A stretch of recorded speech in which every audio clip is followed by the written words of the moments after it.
We are creatures of desire. What we most desire is meaning. What makes us suffer most is a lack of meaning. The Meaningful Life with Andrew G. Marshall. Marital therapist, author, and communications trainer Andrew G. Marshall invites guests from all walks of life to discuss what makes life meaningful. Hello, I'm Andrew G. Marshall. Welcome to The Meaningful Life. We're available on Apple, Spotify, Podbean, and wherever you find your podcasts. Do you feel emotionally manipulated?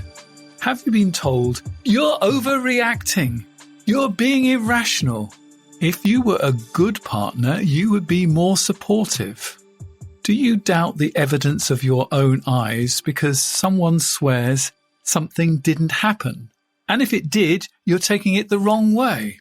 These are all signs that you're being gaslighted.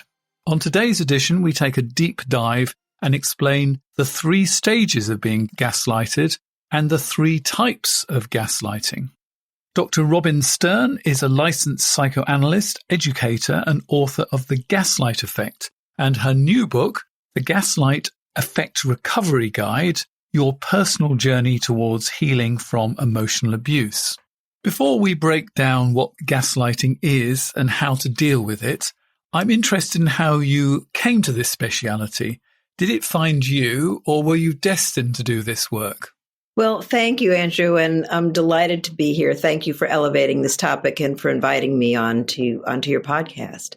A little bit of both is the answer to your question. I do feel like I was called to do this work, especially as I see how it's unfolded after the publication of my book in 2007. It's now so many years later, and gaslighting is more popular than it was even at that time in popular discourse, and people are talking about it more frequently in therapists' office, able to identify it themselves. When I first wrote my book, it was a surprise to most when I would use the word gaslighting. So that's the calling piece. The piece of how did it find me is I was in private practice, have been in private practice for many years, for 3 decades now, and I treated mostly women from my other affiliations in a women's leadership organization, and just through my own friend circle, I happen to have mostly women patients. They would come to my office, and women who would report feeling confident and self-possessed and really able to make good decisions and were successful in their lives outside of their intimate relationships would report that they felt this shaky sense of self, and they didn't really know who to blame for it. So they thought there must be something wrong with them. They felt unmoored, if you will. They felt destabilized and not like themselves. And so when people begin to not recognize themselves, often at that point, they will seek out counsel or guidance. So those women found their way to my office. And every time I would hear of another case like this, or I'd listen to another person describing their experience, I would think of the movie Gaslight. Yeah, I'm old enough to remember this movie.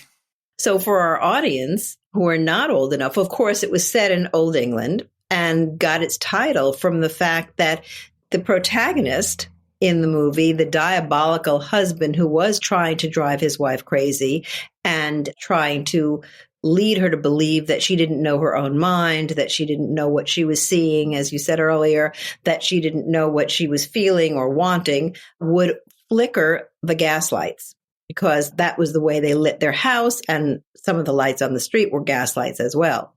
And then Paula, the loving, adoring wife who believed that her husband was only after her best interest, at least for a long time in that story, would notice that the lights were flickering and ask someone who was living with her and her husband, "Do you see the lights flickering?" "Oh, no, Paula, the lights are not flickering."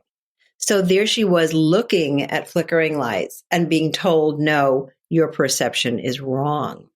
And over time, because gaslighting is really an overtime process, she began to think, well, maybe he's right. And then in addition to my patients coming in with those stories, I myself was in a relationship with my ex-husband who was a really good guy and a gaslighter. So he was one of the types, the good guy gaslighter, very friendly, very easygoing, and yet had his own version of reality that he tried to get me to believe. And here's a very concrete example. When he would be late for dinner, and I would say, for example, hey, I wish you would given me a call. It's 20 minutes. Kids and I are waiting for you. He would regularly say things like, I don't have a problem with time. You have a problem with time. Who told you that time means exactly at that time? So maybe it's because of the way you were raised around time and your parents were very rigid. And when he first said that to me, I thought, no, this is just manipulation. But over time, even though I was writing the book at that time, based on gaslighting strategies and techniques that I heard from my patients reporting about their spouses, and I knew what was happening to me, I began to think, gee, I wonder if it's possible that I am a little bit more rigid than I'd like to be. I wonder if it's possible that other people really don't feel this way about time. And I kept having that experience. Do you know in cartoons when they have the person's head spinning around? I kept having the experience of, no, wait a minute, reality. It's disrespectful if it keeps happening. Somebody's late and making appointments, and this is not cool. This is not this is not respect, and I don't like it. I don't feel listened to. I don't feel cared about. And over time, as I said, he is my ex-husband. So over time, we didn't stay married, not just because of the gaslighting, but other things as well. But that was part of it. And I could see for myself how compelling that wish was for him to see me not as wrong. So I would defend myself and I would say, no, here's this example. Here's that example. Here's how other people interpret time. And yet I could feel the second guessing myself. So what are the signs that tell us we're being gaslighted? Well, second guessing yourself is actually one of them. So if you find that you're second guessing yourself quite often, you may be in a gaslighting relationship. You are asking yourself, am I too sensitive or too paranoid or too much a dozen times a day? You often feel confused. You often feel like, wait a minute, am I going crazy? And unmoored is a word that I think really describes that feeling well, like there's nowhere to kind of hold on to. You're destabilized. You're always apologizing. You wonder if you really are a good enough wife, mother, sister, daughter. You can't understand why, with so many apparently good things in your life, you aren't happier. You can't understand why you don't feel like yourself. You have trouble making the simplest of decisions. And ultimately, in stage 3, where you have been in this gaslighting dynamic for a very long time, people report that they feel like it's been soul destroying to them, that it's so devastating that not only don't they recognize themselves, but they're actually in the shoes of the gaslighter, accusing themselves of the bad behavior or unwanted behavior or perceptions or being crazy. And when you are deep into stage 3 gaslighting, it's really hard to access any joy. So we'll look at those stages a little bit later, but I'm wondering, is this getting more frequent or are we just more conscious of it? I think we're more conscious of it. I think that people talk about it being more frequent, like you're gaslighting me. One couple I work with, when they have a disagreement, one of them is apt to say, you're gaslighting me. Well, gaslighting is different than having a disagreement. Gaslighting has the marker of the intentionality of the gaslighter is to undermine the reality. The intention of the gaslighter is to undermine the reality of the gaslightee, to lead their target to second guess themselves. And so that is not the same as, I don't agree with you. I don't like that movie. But I think what's sort of so destabilizing is you begin to misinterpret your own behavior. So you're doing this because you don't love your partner enough, for example. Yes. Rather than you just disagree or actually you don't want to do something. Well, it's very interesting. I'll share a story with you because I heard exactly those words from my patient. I was treating a woman who was a lawyer in New York, and she was dating an executive in another company who had a very tight schedule. And he also happened to be married to someone else. So she didn't see him very often, and she was longing. She was in a place of emotionally wanting and longing for him most of the time. And so they eventually set up a structure where she could call him at an appointed time of the day. It was something like 11 or 12 o'clock during the day when he could get free from what he was doing. And it wasn't convenient for her at all. She was often in the middle of something. She just didn't know how to arrange her schedule so that she would always be free. But she was afraid to tell him because she was afraid he would say to her, if you really loved me, you'd make sure to be free. She was afraid not to make the phone call. She was afraid to tell him how she was feeling because she didn't want him to even think that she could pull out of their agreement. And it took her 2 years of twice-a-week therapy simply to say, I'm sorry I can't be available at that time. Let's find another. I do love you. Gosh. And in my office, she was distraught by the fact that he would think that she didn't love him enough. And it was a question of the framing of the act that he offered her. She bought it. If you love me, you will call me. If you don't call me, you don't love me. See, it makes sense. You're not calling me. You don't love me. And so not only was that problematic for her, but she began to question how she framed other things. Maybe she wasn't really good at relationships. Maybe she really didn't know how to make close relationships happen. And maybe all of her failed relationships had been because she didn't know how to do it. And there's possibly a grain of truth in all of those things. I mean, it's probably not the best kind of relationship situation to get yourself into when you're involved with a married man. It's not really a recipe for happiness. There could be a soupçon of truth in all of that. But I suppose what's making it gaslighting is it's all about the woman and it's nothing about the man and the fact that he's in two relationships. So I'm interested in what you're saying. When you think about when you said that there's a grain of truth in it. In that particular situation, it was, I think, straight out manipulation. Did she love him enough to abandon herself? No. Although she accommodated pathologically to most of his wishes, but ultimately, no, she wasn't willing to give up herself. But there's often that grain of truth. So let's say we have a meeting together. You say, Robin, I really enjoyed this podcast. We're going to meet. And so we set up a meeting and I get there and you don't show up. And I call you and I say, where are you? And you say, oh, well, I'm just running a few hours late. And I say, okay, I can't do that.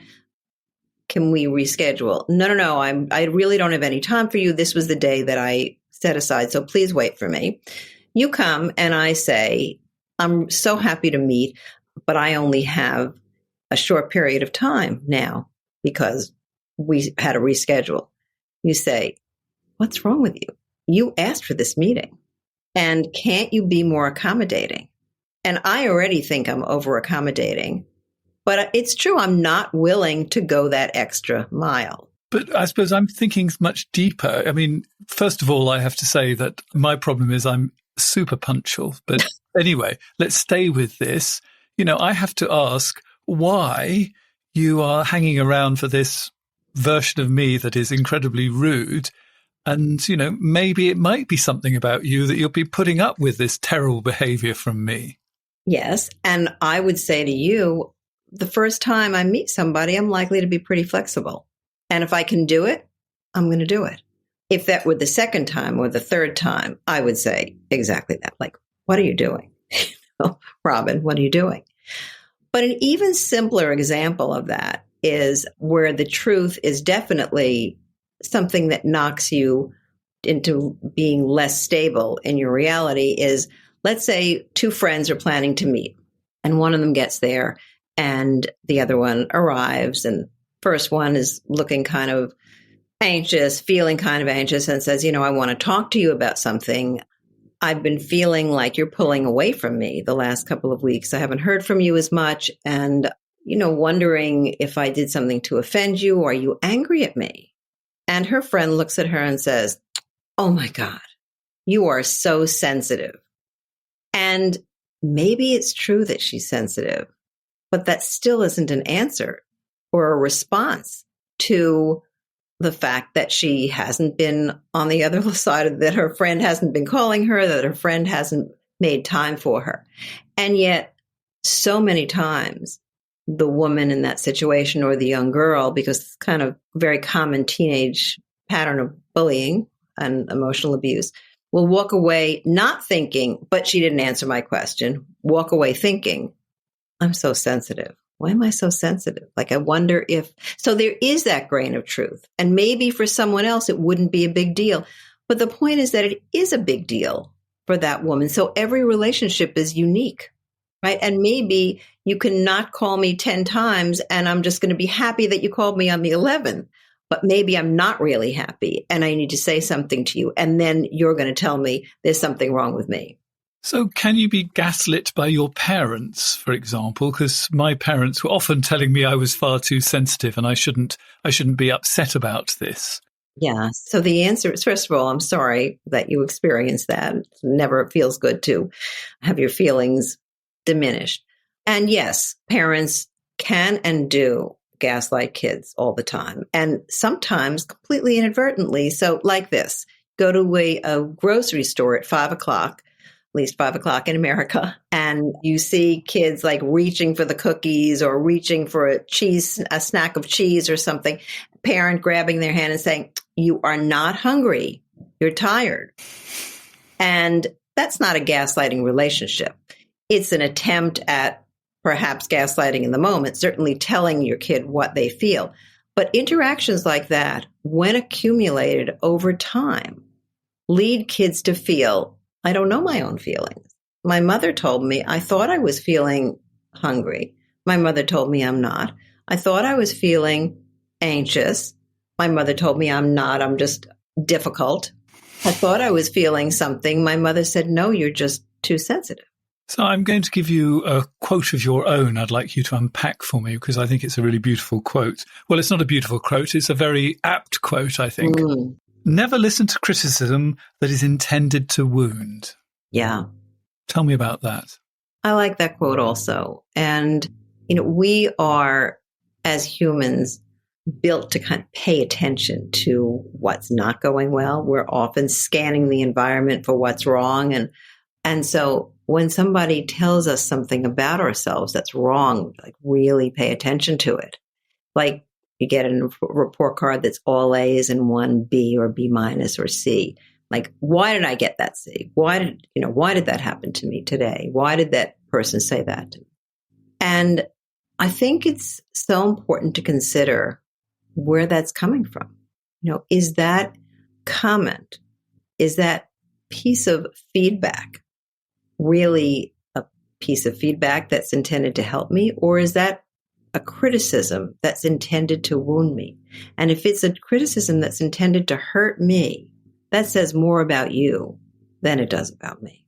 And I think that's really important. Like, why would you want to hurt me rather than what's wrong with me?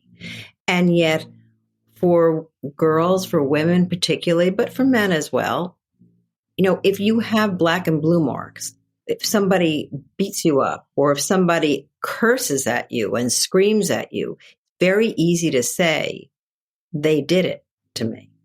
But when somebody says something that wounds you, unless you're looking to see why is that person doing that, then you're looking to yourself and saying, he's right, I am inadequate.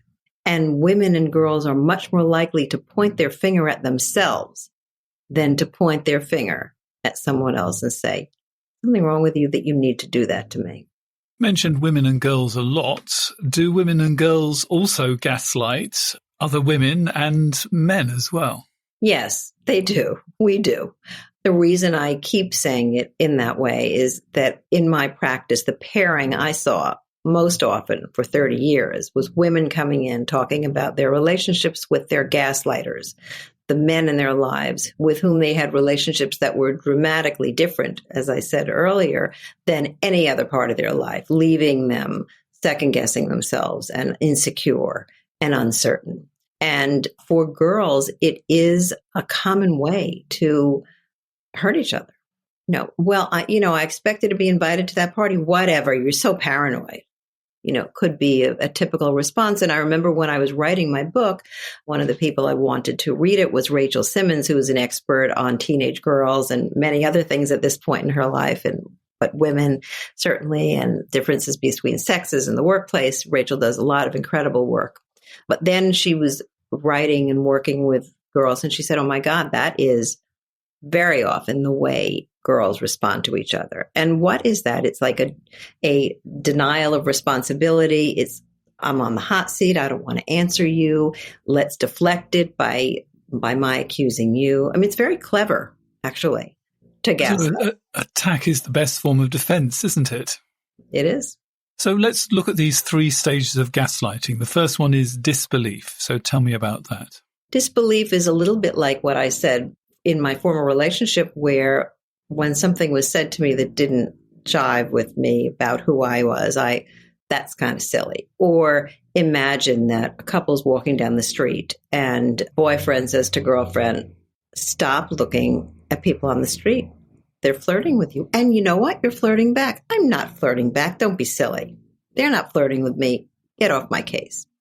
And at that point, the gaslightee, the target of the gaslighting, might think, that's just silly. Like, weird that he said that. I don't see myself as a flirt, and they're definitely not flirting with me.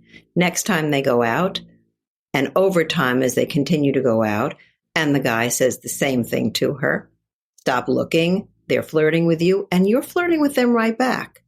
She begins to think, well, he seems to be so certain of that. So she starts keeping her eyes to the ground sort of kind of thing so that she can't be accused of it. Well, that is the middle of that storyline, yes, that he asked her. In fact, in this one couple, he asked her, I want you to look at the ground. So that is not going to happen anymore. And then she did look at the ground and they stopped fighting. So when, in this particular instance, she came into my office and described it to me, she said, he's right, because we're not fighting anymore. And yet, as you progress from disbelief to defense, where you like, no, I'm not doing it, because the other response then is not to put your eyes to the ground, but rather say, no, that's crazy. I'm not doing that. I am not flirting. Listen, think about all the times that we've been in parties. I've never flirted with anyone else, and that isn't who I am. And please believe me. And okay, I'll look at the ground, so you will believe me. So stage 2 is defense, and then stage 3 is depression. Right. And I want to say one more thing about stage 2. In the defense stage, it's a time where you're often ruminating over and over about a conversation. Was I right? Was he right? And it's important to stop, to pause when you feel yourself ruminating and think, wait a minute, like, it's not about who's right. Do I want to be in this kind of process with someone where I'm obsessed with or ruminating constantly about that conversation? So let's move on to depression, then the third phase. So the third phase, great example I wrote about in my book, where a woman went shopping for dinner. And as she got to the supermarket, she realized, gee, they probably have run out of the fish that I was planning to buy, and my husband's favorite kind of fish. And I just really don't even know what to do. It must be right about me. I really don't love him enough to get to the supermarket on time. And he's right, because if I did really want to give him what he wanted tonight for dinner, I would have made sure to get here.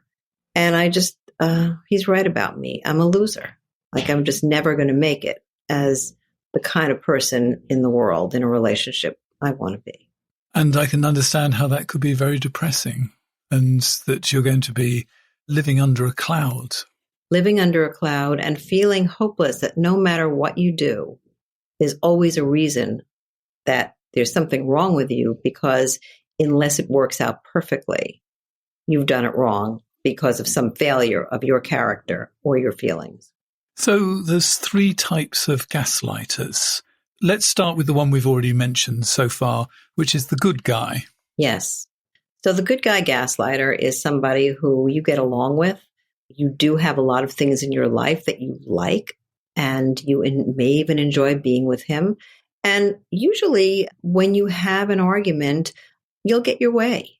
But what you have to go through in order to get your way, for example, a couple long ago case of mine was arguing over the course of hours, in fact, probably the better part of a day, about whether or not they should go to visit this woman's family, his in-laws. And eventually he gave in and they went to see them. But while they were there, he was basically pouting. When they left, he complained about how much time they were there.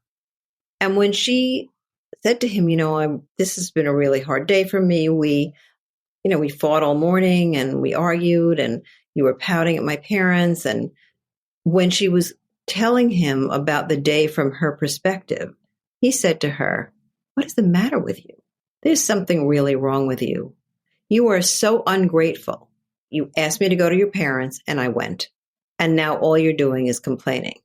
And of course, to your earlier point and our earlier back and forth about it, there was truth in that. He did go and she was complaining. So she walked away and in our work together was having a very hard time with herself. Why wasn't I more grateful? Like, what's wrong with me? Maybe this is really a great relationship and I just don't see it. And the one that I think I was expecting was the glamorous one. Yeah. This is much more in the dating field, isn't it? So tell us Yes. about the glamorous gaslighters. So we are dating and really having a great time. And when we get together, you bring me flowers and take me to great places and tell me that I'm your soulmate and you've never met anyone so sensitive and so smart. And I'm just really feeling connected to you and feel the same way. And then I don't hear from you for 5 days. And I am thinking, like, what happened? I don't think I said anything wrong. Why did you stay away for 5 days? And I call you and I say, I haven't heard from you, and I leave a message. And then you appear the next day on my doorstep, like our usual Friday night date, with a present. And you say, "So happy to see you. You know how much I care about you. I really missed you this week." And so I am caught in this moment of, wait a minute, I don't even know who to feel bad about during this week. Do I feel bad about myself that I was paranoid that I didn't hear from you? Do I feel bad about you that you didn't have the sensitivity to call me? Like, I don't even know where to think about it anymore. But here you are in front of me and I'm feeling all of my old feelings.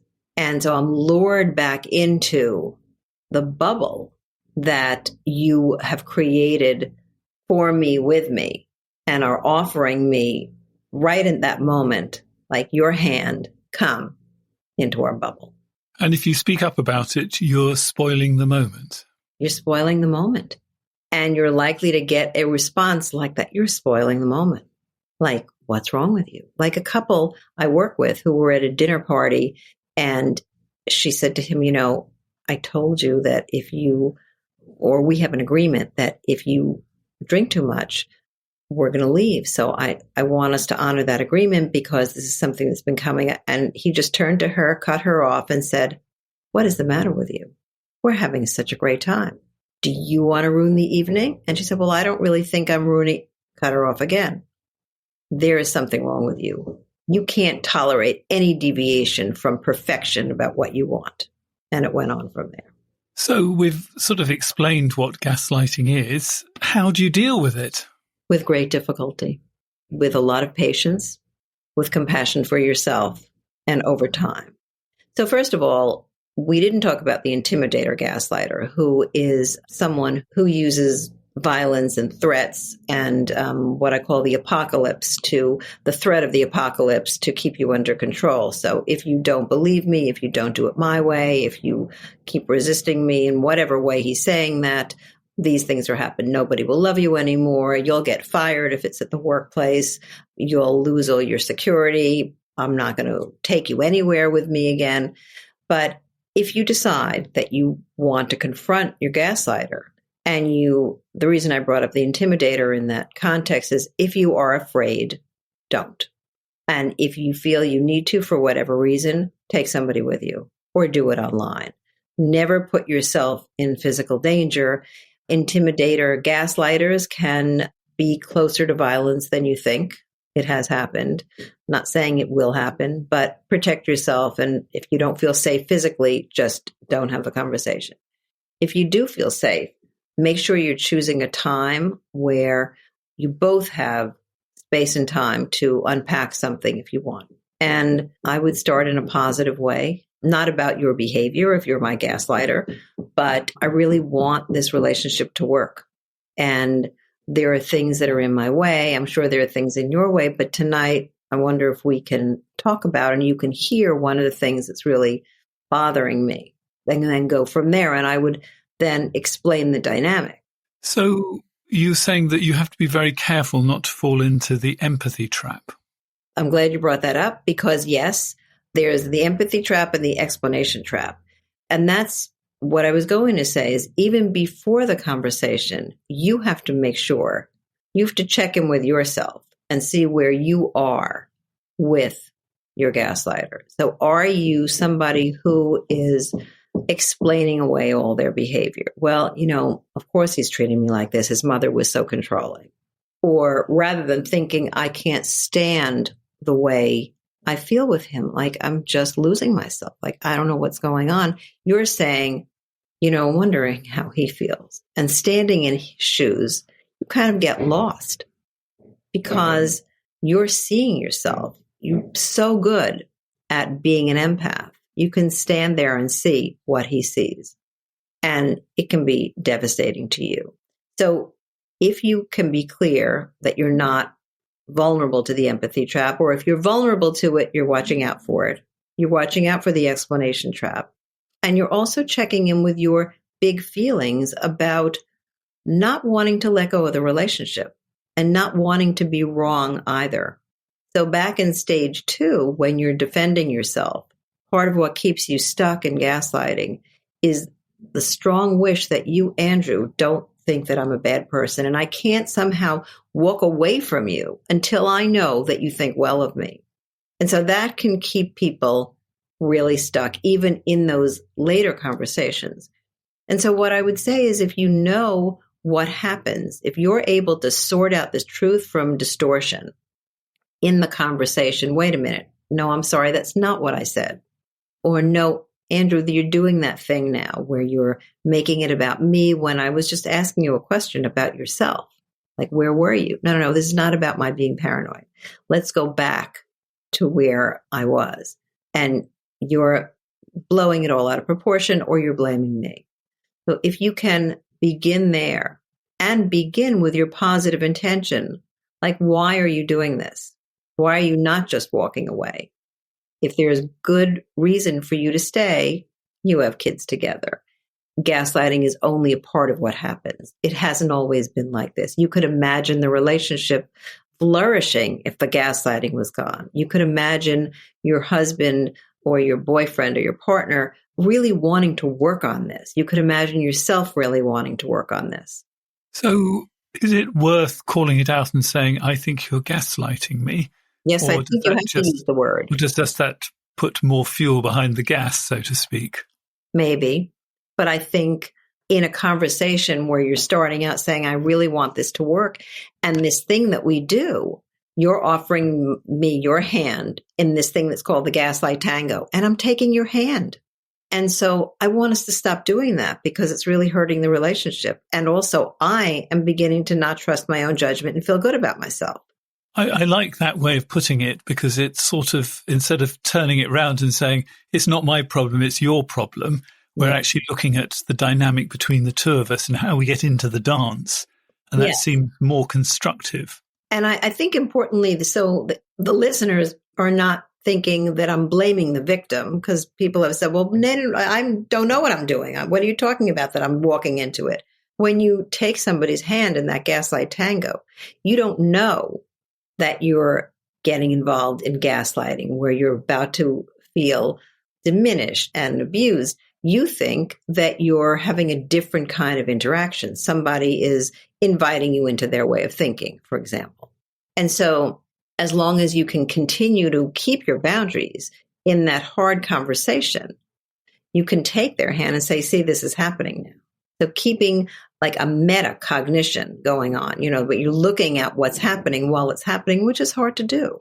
So I've got an example from my post bag, and I'm going to be interested to know if this is gaslighting or not. And then we can look at in detail about how we might be able to break this dynamic.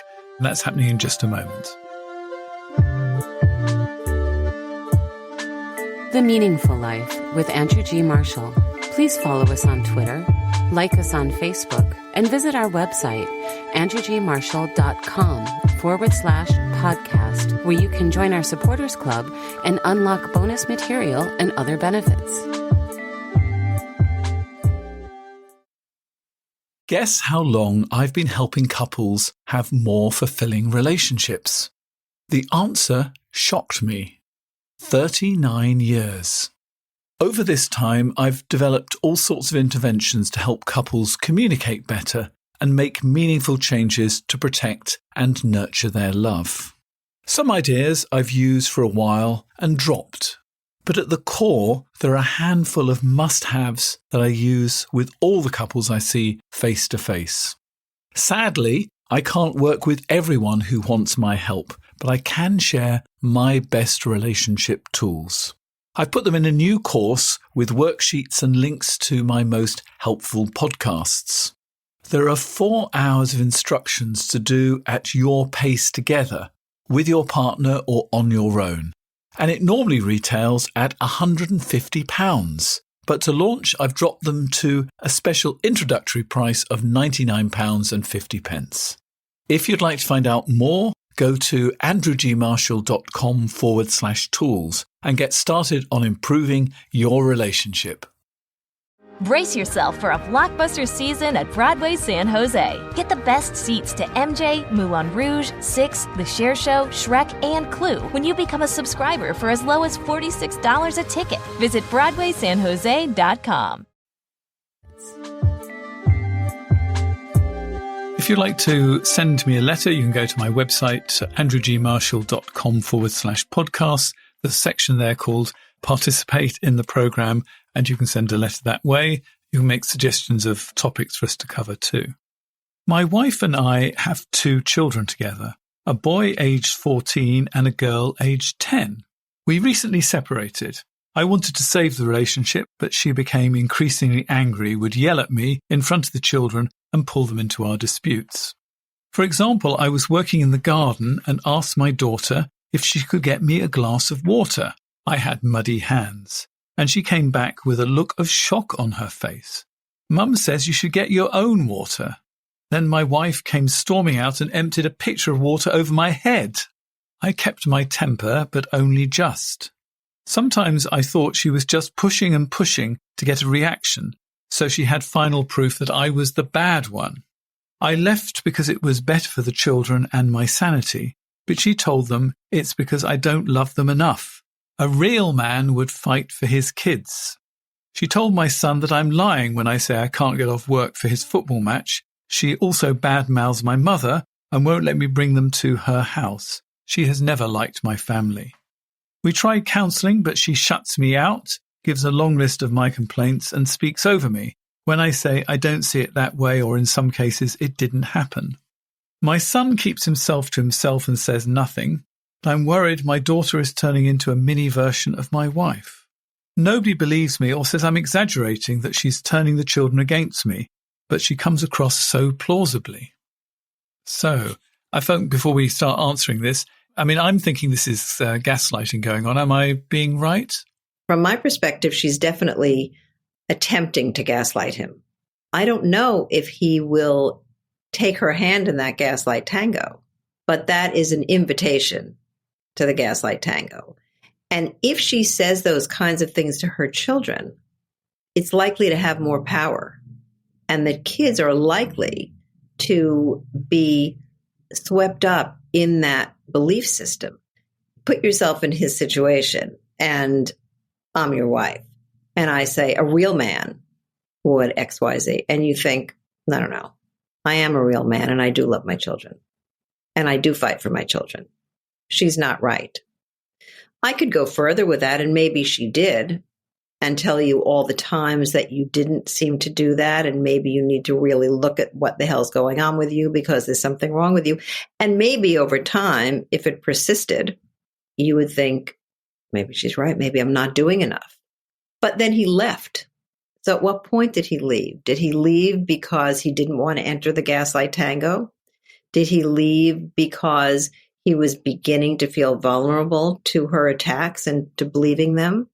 But the scary piece for me is that if she says those kind of things to her kids, then her kids think to themselves, well, my mother wouldn't lie to me.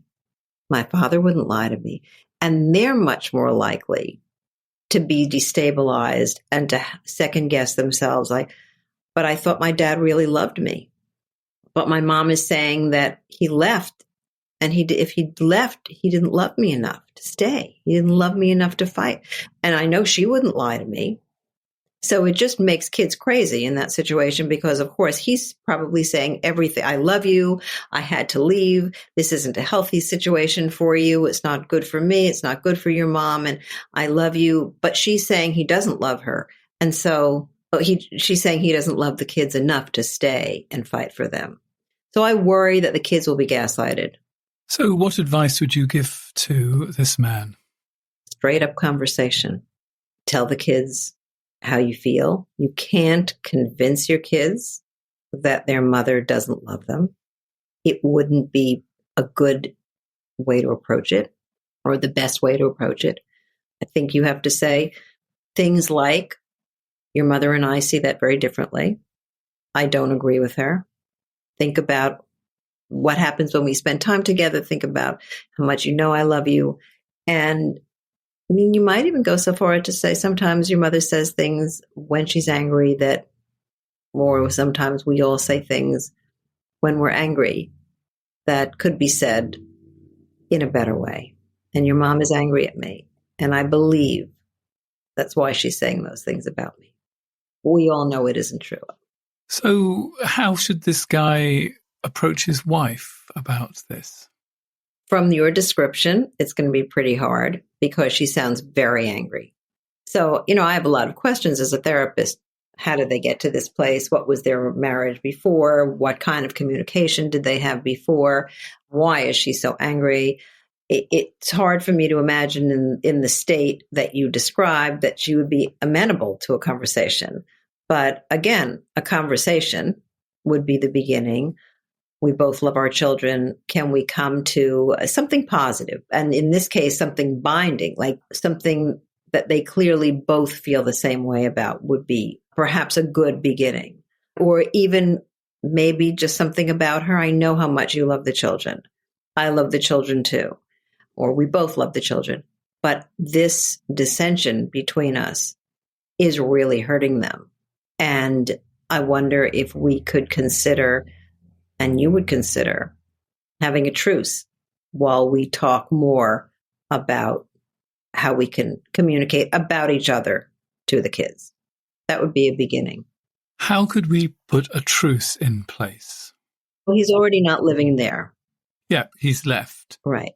So we could decide that we're going to communicate about the kids because, of course, we have to. And let's come up with some kind of a signal when either one of us feel like it's going downhill. Let's have a signal. Either put my hands together, or you can hold up your hand, or some kind of a signal or an agreement that this is not productive right now. Let's come back to it another time. Maybe it's just a few words and then revisit it another time. Because of course, we both want the best for our kids. So we're going to have to find a way to talk about it. And there are times people are so angry, there's no way. I am never going to have a conversation with you. And then in a divorce case, you might have to talk through a child advocate. You might have to involve a counselor. You might have to involve your attorneys. Because normally when you have one party who's very angry, you normally find that with two parties that are very angry, one of them might be angry in a passive kind of way and the other one might be angry in an active sort of kind of way. And I think he has every right to feel angry as well. But is he actually expressing any of this anger to somebody? Is he talking to somebody about it? Or is it sort of leaking out, which makes the whole situation more volatile? Yeah, and I would say, it's very hard to know it's really impossible to know what someone else is feeling without asking them or without them telling you. And he may be angry, he may be hurt. He may be hurt over what's happened, and maybe that hurt masquerades as angry. Because sometimes behavior is not the same thing as emotion. So when you have angry behavior, whether it's on her part or his part, maybe that's a disguise for what they're really feeling. Or maybe that's how that person learned to express hurt. So I would be interested in a marital therapist or a child advocate who could sit down with them. And recommendations for this couple, if that would be possible. And the one thing that I don't know from your example is, or from this letter, is what's their history? Have they gone through these times where they are at each other and then there's a softer, smoother, more respectful, compassionate time that they have together over years? Their kids are 10 and 14, so they've been together for some time. So maybe there's a history of some positive communication that they could rely on. But certainly it's possible both of them are angry and they're just expressing it differently. And it's also possible and likely that both of them are hurt. And so I'm coming up with another good question based on what you're saying. When we were able to communicate, remember those good times, what allowed us to communicate so well? What can we bring back from that time that will allow us to talk about this in a different kind of way? Exactly. And maybe what allowed that was that there was an absence, even if there was an argument, an absence of criticism or an absence of manipulation or an absence of direct put downs. Like I don't do well with cursing, with put downs, with abusive language. So if you want to engage me in conversation, you need to know that about me. And if you know that about me and you want to have a conversation, then let's eliminate those things. Well, we're beginning to get close to the end of our program, so I need to ask you, as a witness on The Meaningful Life, what makes your life meaningful? My relationships and my work and the hope for the future. So my relationships, starting with my 2 children, my husband, my family, and close friends, and the important work I do to hopefully help other people have a chance to have a meaningful life. I don't want to leave the show, though, without saying that people are not born gaslighters. People say, well, what kind of a person can be a gaslighter? Well, any kind of a person who feels destabilized in the moment, needs to be in power in that relationship, and happens into it or has been taught that gaslighting is an acceptable strategy by watching it, by being the target of it. And it's socially learned behavior. It is not a clinical diagnosis. And I think that's really important, because if somebody can learn it, they can unlearn it too with motivation. That's a really good point to make. So if this conversation is going to continue in the bonus material, we're going to be looking at gaslighting at work, how to spot it and how to deal with it. And if you want to hear that bonus material, you can subscribe directly via Apple or Spotify. And if you want to become a supporter of The Meaningful Life and unlock the bonus material that way, here are the details. You've been listening to The Meaningful Life with Andrew G. Marshall. You can follow Andrew on Twitter, like him on Facebook, and please leave a review wherever you consume your podcasts. Making, editing, and distributing The Meaningful Life comes with substantial costs, and we'd like to ask for your help. Visit our website, andrewgmarshall.com/podcast, where you can join our supporters club and unlock bonus material for every program, send in a letter to be discussed by Andrew and his guests, and join a community of other people seeking to make their life meaningful. At the gold level, you get even more benefits. Production of The Meaningful Life with Andrew G. Marshall is by Michael Dooney. Social media by Madeleine Healy. Sound engineering and theme tune by Sebastian de la Luz Mendoza. And I'm Susie Colick. Please tell your friends and spread the word. Thank you.